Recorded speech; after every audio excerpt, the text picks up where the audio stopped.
अस्सलाम वालेकुम। कैसे हैं आप सब? उम्मीद करती हूँ खैरियत से होंगे। जैसा कि आप जानते हैं कि हमने एक सीरीज़ स्टार्ट की हुई है 100 डेज़ 100 रेमेडीज़। आज उसका 8वां दिन है जिसमें हम होम्योपैथिक मेडिसिन लाइकोपोडियम के बारे में बात करेंगे। तो सबसे पहले इसके मेन थीम के बारे में बात करते हैं। तो इसका मेन थीम है lack of confidence with fear of failure, यानी ऐसे लोगों के अंदर कॉन्फिडेंस की कमी होती है और उन्हें हमेशा नाकामी का खौफ रहता है। ऐसे पेशेंट अंदर से तो बहुत इनसिक्योर होते हैं लेकिन लोगों के सामने खुद को कॉन्फिडेंट और स्ट्रॉन्ग दिखाते हैं। ये लोग एग्जाम से पहले घबरा जाते हैं, किसी नई पर्सनैलिटी से मिलते हुए डरते हैं या फिर पब्लिक स्पीकिंग से भी इनको डर लगता है।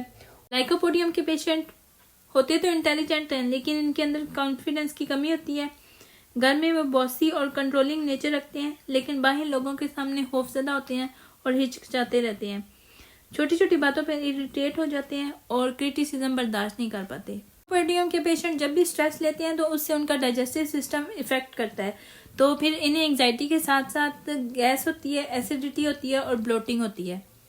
लाइकोपोडियम की एक खास सिम्टम ये है कि इसकी जितनी भी कंप्लेंट्स हैं वो शाम 4 बजे से 8 बजे के दरमियान बढ़ जाती हैं। लाइकोपोडियम की एक खास बात यह है कि इसके पेशेंट का एक पाँव गर्म और एक ठंडा होता है। जैसे मैंने एक वीडियो में बताया था डिजिटलिस के बारे में कि उसका एक हाथ गर्म और एक ठंडा होता है, इसी तरह लाइकोपोडियम का एक पाँव गर्म और एक ठंडा होता है। इसकी अगर स्पेसिफिक सिम्टम की बात की जाए तो सबसे पहले लाइकोपोडियम डाइजेस्टिव सिस्टम पे बहुत अच्छा काम करती है, खास तौर पे ऐसी सिम्टम्स में जहाँ पे थोड़ा सा खाने के बाद पेट भर जाता है, बहुत ज़्यादा गैस और ब्लोटिंग होती है। इसके साथ साथ पेट ड्रम की तरह फूला हुआ महसूस होता है और कंप्लेंट ज़्यादातर राइट साइडेड होती हैं। यूरिन में रेड सैंड आती है, हेयर फॉल होता है या फिर प्रीमेच्योर बाल्डनेस होती है। लाइकोपोडियम राइट साइडेड रेमेडी है। इसकी कंप्लेंट्स स्टार्ट तो राइट साइड से होती हैं लेकिन बाद में लेफ्ट साइड पे मूव कर जाती हैं।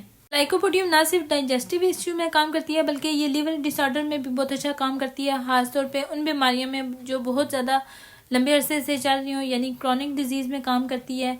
उसके अलावा पेशाब की तकलीफ में ये मेडिसिन बहुत अच्छा काम करती है, खासतौर पे राइट साइड पे जितनी भी कंप्लेंट्स होती हैं उनमें ये बहुत अच्छा काम करती है। लाइकोपोडियम की अगर पर्सनैलिटी की बात की जाए तो ये लोग बहुत ज़्यादा ज़हीन होते हैं, बॉसी नेचर के होते हैं, लेकिन ऐसे लोगों के सामने जो उनसे कमतर हों, लेकिन ये बाहर लोगों के सामने खौफजदा होते हैं और हिचकिचाते रहते हैं। लाइकोपोडियम के पेशेंट काफ़ी ज़हीन होते हैं, उनके पास काफ़ी इन्फॉर्मेशन और नॉलेज होता है, वो लोगों से शेयर भी करना चाहते हैं लेकिन कॉन्फिडेंस की कमी की वजह से वो अपना नॉलेज किसी से शेयर ही नहीं कर पाते।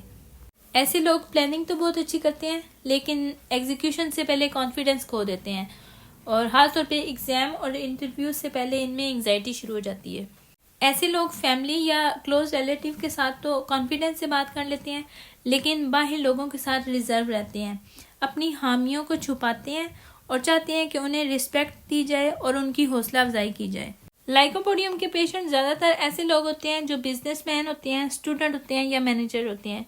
ये लोग लीडरशिप चाहते हैं लेकिन उनके अंदर कॉन्फिडेंस नहीं होता, खुद को वो वीक फील करते हैं। ऐसे लोग छोटी छोटी बात पर इरिटेट हो जाते हैं, क्रिटिसिज्म बर्दाश्त नहीं करते और ना ही अपनी गलती को एक्सेप्ट करते हैं, जल्दी हर्ट होते हैं लेकिन शो नहीं करते। ऐसे लोग लीडर तो बनना चाहते हैं लेकिन कॉन्फिडेंस की कमी की वजह से और फेलियर की खौफ की वजह से ऐसे लोग लीडर नहीं बन पाते। इसकी अगर मोडेलिटीज़ की बात की जाए तो इसकी ज़्यादातर तकालीफ शाम 4 से 8 बजे के दरमियान बढ़ती हैं, खाना खाने के बाद बढ़ती हैं या फिर कोई भी मेंटल स्ट्रेस लेता है उससे बढ़ जाती हैं। ख़ास तौर पर प्याज, दालें या फिर हैवी फूड खाता है तो उससे उसकी तकालीफ बढ़ जाती हैं। जबकि गर्म कमरे में, गर्म माहौल में, गर्म मशरूबात और गर्म खाना खाने से इसकी तकालीफ में कमी आती है। एक मरतबा समराइज़ कर देती हूँ। अगर पेशेंट के अंदर फियर ऑफ फेलियर है यानी उसे नाकामी का खौफ है, उसके अंदर कॉन्फिडेंस की कमी है, उसमें डाइजेस्टिव इश्यूज पाए जाते हैं, राइट साइडेड कंप्लेंट्स हैं और ख़ास तौर पे कंप्लेंट जो शाम 4 से 8 बजे के दरमियान बढ़ती हैं और एंग्जाइटी बहुत ज़्यादा होती है, तो इस सूरत में ये मेडिसिन बहुत अच्छा काम करती है। उम्मीद करती हूँ आपको इस मेडिसिन के बारे में समझ आ गई होगी। दुआओं में याद रखिएगा। अल्लाह हाफिज़।